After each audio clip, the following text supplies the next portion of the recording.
You're watching News Channel 11 in your corner at 7. Hundreds of new jobs are coming to the Tri-Cities as a global customer service company expands. Thanks so much for choosing News Channel 11 at 7. I'm Sydney Cameron. Tennessee Governor Bill Haslam was on hand for that announcement this morning in Bristol. Teleperformance is investing $800,000 to expand its State Street facility. That means 500 new jobs over the next 5 years. We can help as government, but the thing that really helps is having a local economy and a local workforce that provides the talent and the skill set needed for a company to grow, and obviously they found that here in Northeast Tennessee. Teleperformance provides customer service to global companies such as FedEx and AT&T. If you're interested in applying for a job, we've posted that information on our website, WJHL.com.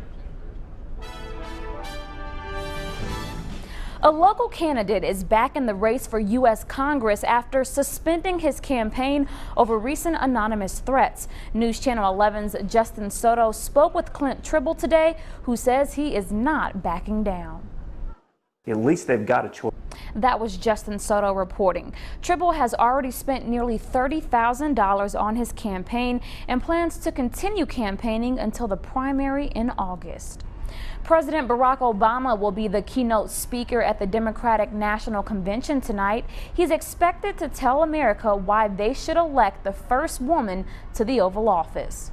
He's a great and effective person, I think, to inform the American people, to frame the choice, and talk really what the stakes are, what the job is like to be sitting behind that desk, and why she's the right choice and Donald Trump is not. Vice President Joe Biden will speak as well, saying he is confident Bernie Sanders supporters will vote for Hillary Clinton. The man who hopes to replace Biden, Senator Tim Kaine, Clinton's official running mate, is getting ready to make his entrance tonight. The Virginia senator will also give a speech. Although he was once the chair of the DNC, much of his political career has been at the state level, so it's really an opportunity to introduce himself to the nation. A controversial land proposal that could bring a liquor store to Gray is heading back to the Johnson City Planning Commission. One of the property owners resubmitted an annexation and rezoning request today for property off Bobby Hicks Highway and Roy Martin Road. The City Commission had to scrap a public hearing last week after discovering an earlier vote on the proposal could not be upheld. A second property owner has not resubmitted their request yet. Tonight, we are getting a first look at plans to improve West Walnut Street. Johnson City leaders and business owners are reviewing zoning plan drafts at a meeting tonight. Those plans would ultimately allow the corridor to be home to commercial businesses, offices, and living space. It will also allow restaurants to have outdoor dining. What we have right now is the first part of what's going to be a multi-step process. We have the draft zoning regulations, and that's an important framework because that's where all the next steps can start from.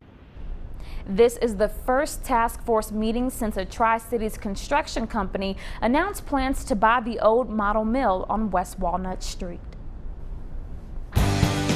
Details in just a few minutes. Sydney? More people are recycling in Kingsport. The city says 3,500 people are recycling since an automated recycling system was implemented in 2013. Folks do not have to pay a separate fee for the service. It's included in the sanitation fee or tax rate. The city promotes recycling as a good way to keep green initiatives going and help keep materials out of landfills. Right now, more than 13,000 people in Kingsport recycle.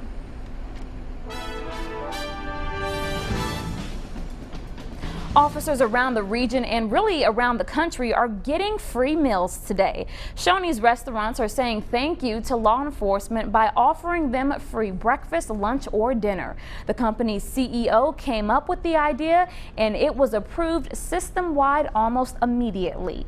In case you are wondering, there are Shoney's restaurants in Johnson City, Bristol, and Kingsport. The Walk to End Alzheimer's is coming up soon. I had the pleasure of emceeing today's luncheon, which basically talked all about what the Walk to End Alzheimer's is about. Alzheimer's disease is the leading cause of death in the U.S. that does not have a cure, prevention, or treatment. Today, the Alzheimer's Association had a luncheon to help people learn more about how they can get involved and what they can do to help fight the disease. The walk is important because it gives people who have experienced this on a personal level the opportunity to come together as a community, to meet people who have also been through this disease, and to also come together for a main purpose, which is to raise money for Alzheimer's and Alzheimer's research.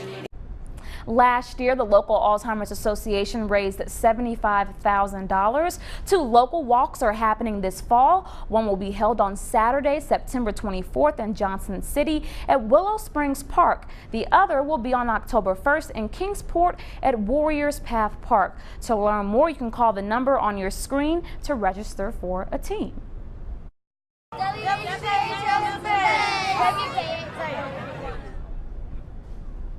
This evening, the News Channel 11 Surprise Squad wrapped up our 2-day school supply giveaway. Stop 1 on Tuesday took us to Johnson City, and tonight we distributed school goods in Kingsport. During our 2-day giveaway, News Channel 11 distributed nearly 1,000 back-to-school kits to kids in our region. We would like to thank you for joining us in our efforts to get kids ready to head back to class in our region. Thank you very much. Thank you. Meanwhile, 30 kids from the Johnson City Boys and Girls Club got to enjoy a shopping spree today. Academy Sports and Outdoors gave all kids $100 gift cards to use on school supplies such as backpacks, shoes, lunch boxes, and clothes. This is the 7th year the company has participated in the event, including over 100 other stores in the country. The Olympics are just around the corner, but construction continues and living quarters are only half done. We have more from Rio coming up on News Channel 11 at 7. Definitely potential for some heavy rainfall. You know, I have to admit that I haven't brought the boots. You said you would earlier this week, though. I've been bringing a rain jacket, but you know, honestly, I feel like I've been lucky because every time it's rained, I've been here at the station and it's nice and sunny when I go home. There you go. So maybe you got the plan. The trend will continue for the next couple of days. We'll see. All right. Thanks, Brian. Well, just days before the start of the summer games, the Olympic Organizing Committee has admitted only half of the buildings at the Athletes Village have passed safety tests. But they say everything will be ready on time. Shasta Darlington has the latest on the host city's progress. An emergency task force. Shasta Darlington, CNN, Rio de Janeiro. Big undertaking there. A major automaker is building a new factory here in the U.S., but it's not for cars. We have the details coming up on News Channel 11 at 7. Automaker Tesla is constructing a $5 billion factory in Nevada, but it is not for building cars. The plant will make the batteries that power electric cars. John Blackstone got an inside look. In heat and dust. John Blackstone, CBS News, Sparks, Nevada. One company has an interesting idea that could speed up airport security lines. There's a new suitcase from Crumpler, an Australian company. It's made completely of transparent plastic. The suitcase costs $560, and let's hope all your clothes are clean if you buy it. Well, typically we throw our clothes in the laundry hamper after only one wear. I mean, for me it depends. But 2 guys claim you could wear their new shirt without ever washing it. Find out the details coming up on News Channel 11 at 7. Take a second and imagine what your shirt would smell like if you wore it for an entire month in the summer heat. Well, 2 Louisiana entrepreneurs say that's just what they've been doing and their shirts smell just fine. Caitlin Loacano introduces us to the Never Stink shirt. For the last month. Did you see that she smelled that shirt? Yeah, I don't know. That's an interesting concept. But she didn't have a negative reaction to it. She didn't. So maybe it works. I would still feel weird though, like knowing you have all like your sweat stains and stuff. It may not smell bad, but it's, I don't know. Maybe not a whole month, maybe like maybe a week or 2. There you go. What's the weather looking like tonight? It's not as hot, which is good news. Good news for our shirts. Yeah, for sure. Temperatures in the 80s for much of the 7-day forecast.